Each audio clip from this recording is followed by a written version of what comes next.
welcome back to another TSTerra Plays Terra video. Today's video, we are going to go over main aggro versus secondary aggro. So the first thing, let's look at main aggro, which this is the orange ring that should always be around your tank. As you can see, my tank has the orange ring, and that means I have primary aggro or main aggro of the boss.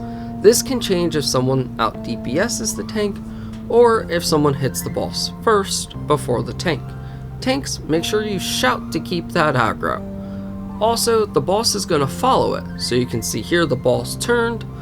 I either desynced or lost the aggro for a second, but you want to follow the boss and make sure you keep that ring, and so that the boss is primarily looking at you.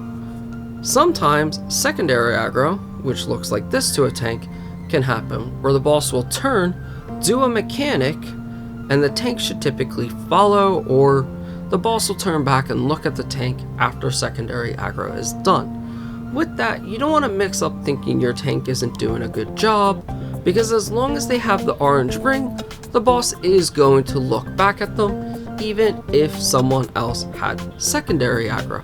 Secondary aggro is a different concept, and we're going to explain how that works here. So basically, secondary aggro is when someone gets aggro of the boss, but it's due to a mechanic.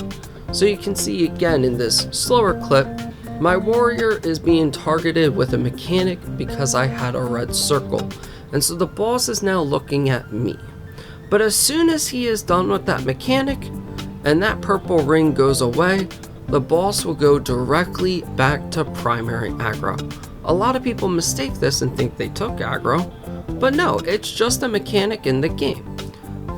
Sometimes the tank can also get secondary aggro because some of the mechanics choose a random person, and that looks like this. They'll have both circles.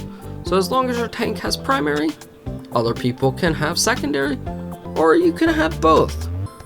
Now, there are two more versions of secondary aggro, and those kind of follow under the res bait / range check. They're roughly the same. Res bait happens when a healer does a res, and the boss does a mechanic towards the healer, giving them again the purple and or secondary aggro. Range check though is when someone is too far away from the boss.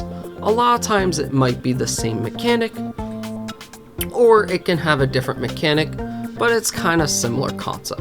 So we're going to take a look at a clip with a res bait.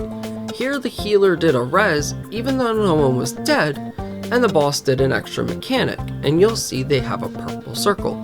You might not see it too well here, but the boss will do a spit after the healer does a res, and if we zoom in right there on the healer, you'll see as they're running across, they have a secondary aggro ring. This is due to them res baiting the boss. Range check works the same way, but it's a distance thing instead of using a res. With that, that is the end of this video. If you have any questions, please feel free to ask. I may make a updated video specifically on res baiting, but a lot of times those are just in the dungeon guide videos. So with that, I hope you enjoy. If you have, please consider subscribing and look out for new content.